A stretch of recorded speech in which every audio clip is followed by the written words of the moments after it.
সালটা 1944 জানুয়ারি মাসে নেতাজি একদল সেনা নিয়ে রেঙ্গুনে আসেন ও সেখানে প্রধান সামরিক কার্যালয়ের প্রতিষ্ঠা করেন। এরপর শুরু হয় আজাদ হিন্দ বাহিনীর ভারত অভিযান। প্রথমেই এই বাহিনী ভারত সীমান্তে অবস্থিত মাউকে ব্রিটিশ সেনার ওপর আক্রমণ করে। ব্রিটিশ সেনা পালিয়ে গেলে আজাদ হিন্দ বাহিনীর মধ্যে দারুণ উদ্দীপনার সঞ্চার হয়। ভারতীয় বাহিনী স্বদেশের মাটিতে প্রবেশ করে। এরপর দিল্লি চলো ধ্বনি মুখে রেখে ভারতীয় বাহিনী অগ্রসর হয়। আধিপত্য বজায় রাখা সম্ভব নয়। দ্বিতীয় বিশ্বযুদ্ধের সময় ভারতের যে রাজনৈতিক অচলাবস্থার উদ্ভব হয়েছিল তার নিরসনের কোন সম্ভাবনা দেখা যাচ্ছিল না। রাজনৈতিক সংকট মোচন করার জন্য গান্ধীজি ও জিন্নার মধ্যে আলাপ আলোচনা হয় সেপ্টেম্বর 1944 খ্রিস্টাব্দে। লর্ড ওয়াভেল ভারতের মৌলিক ঐক্যের ওপর ভিত্তি করে ভারতের নতুন সংবিধান রচনা প্রয়োজন স্বীকার করেন। কিন্তু জিন্না পাকিস্তান সাবিতে অটল থাকেন। কংগ্রেসের ভারত ছাড় প্রস্তাবের সঙ্গে জিন্না সংযোগ করলেন ডিভিড অ্যান্ড কুইট ইন্ডিয়া, যার অর্থ ভাগ করে ভারত ছাড়। ফলে এক অচল অবস্থার উদ্ভব হয়। এদিকে লালকেল্লায় অনুষ্ঠিত আজাদ হিন্দ বাহিনীর কিছু অফিসার ও সৈনিকের বিচারকে কেন্দ্র করে সমস্ত দেশে এক প্রচণ্ড বিক্ষোভ শুরু হয়। কলকাতায় অভূতপূর্ব গণ বিস্ফোরণ ঘটে এবং 1945 খ্রিস্টাব্দের ফেব্রুয়ারি মাসে এক সর্বাত্মক ধর্মঘট পালিত হয়।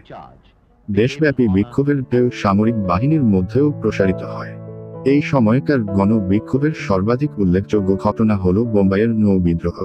1946 খ্রিস্টাব্দের 18 ফেব্রুয়ারি বোম্বাইয়ে তলোয়ার জাহাজের নৌ বিদ্রোহের সূচনা হয়।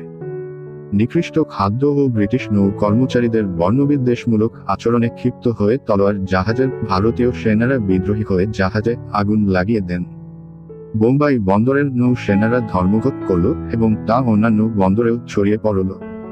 বিদ্রোহীদের মুখে ছিল ইংরেজ ভারত ছাড় ধ্বনি। নৌ বন্দরে ব্রিটিশ ইউনিয়ন জ্যাক পতাকা নামিয়ে ফেলা হলো এবং ভারতীয় পতাকা উত্তোলন করা হলো। যাই হোক, শেষ পর্যন্ত কংগ্রেসি নেতাদের পরামর্শ অনুসারে বিদ্রোহী সেনারা আত্মসমর্পণ করলেন। নৌ বিদ্রোহকে কেন্দ্র করে ভারতের সর্বত্র গণবিক্ষোভ এক সর্বাত্মক চরিত্র গ্রহণ করেছিল। মিন্ট্রি মিশনের সুপারিশ অনুসারে 1946 খ্রিস্টাব্দের 2 সেপ্টেম্বর জওহরলাল নেহরুর নেতৃত্বে অন্তর্বর্তীকালীন সরকার কার্যভার গ্রহণ করে। কিন্তু প্রশাসনের সব ব্যাপারে মুসলিম লীগ কংগ্রেসের বিরোধিতা করে যেতে থাকে। ফলে অন্তর্বর্তীকালীন সরকারের কাজকর্ম সুষ্ঠুভাবে পরিচালনা করা অসম্ভব হয়ে ওঠে। এছাড়া মুসলিম লীগ সংবিধান পরিষদে যোগদান করতে অসম্মত হলে পরিস্থিতি আরও জটিল হয়ে ওঠে। এই অবস্থায় ব্রিটিশ প্রধানমন্ত্রী অ্যাটলি 1947 সালের 20 ফেব্রুয়ারি ঘোষণা করেন যে 1948 সালের জুন মাসের মধ্যেই ব্রিটিশ সরকার ভারতীয়দের হাতে ক্ষমতা হস্তান্তর করবেন। শেষে 1947 সালের 3 জুন মাউন্টব্যাটেন ভারত বিভাগের পরিকল্পনার কথা ঘোষণা করেন। একই সঙ্গে ব্রিটিশ প্রধানমন্ত্রী অ্যাটলি ব্রিটিশ পার্লামেন্টে ভারত বিভাগের সিদ্ধান্ত ঘোষণা করেন। কংগ্রেসকে অখণ্ড ভারত নীতি পরিত্যাগ করতে হয়। মাউন্টব্যাটেনের ঘোষণার পর ব্রিটিশ পার্লামেন্টে ভারতীয় স্বাধীনতা আইন এর খসড়া উপস্থাপিত হয় 4 জুলাই। 18 জুলাই স্বাধীনতা বিলটির রাজকীয় অনুমোদন লাভ করলে আইনে পরিণত হয়।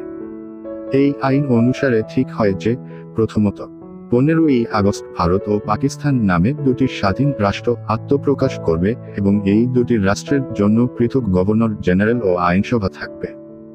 দুটি রাষ্ট্রের সংবিধান সভাকে সংসদের মর্যাদা দেওয়া হবে।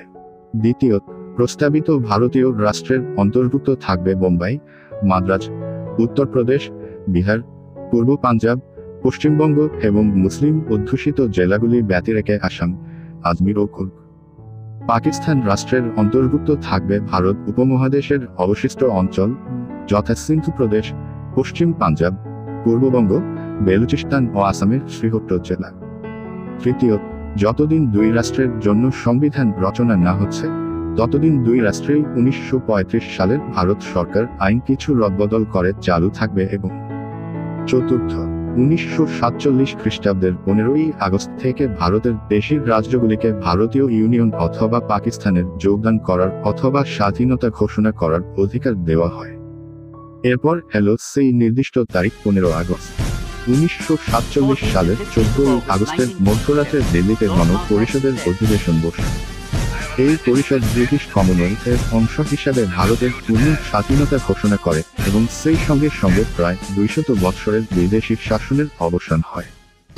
স্বাধীন ভারতের জন্মলগ্নে ভারতের প্রথম প্রধানমন্ত্রী জওহরলাল নেহরু 14 আগস্টের মধ্যরাত্রে গণ পরিষদের বিশেষ অধিবেশনে এক গভীর আবেগের সঙ্গে বলেন, মধ্যরাত্রির ঘণ্টা যখন বাজবে, সমস্ত পৃথিবী যখন নিদ্রামগ্ন, ভারত তখন জেগে উঠবে জীবন ও স্বাধীনতার চেতনা।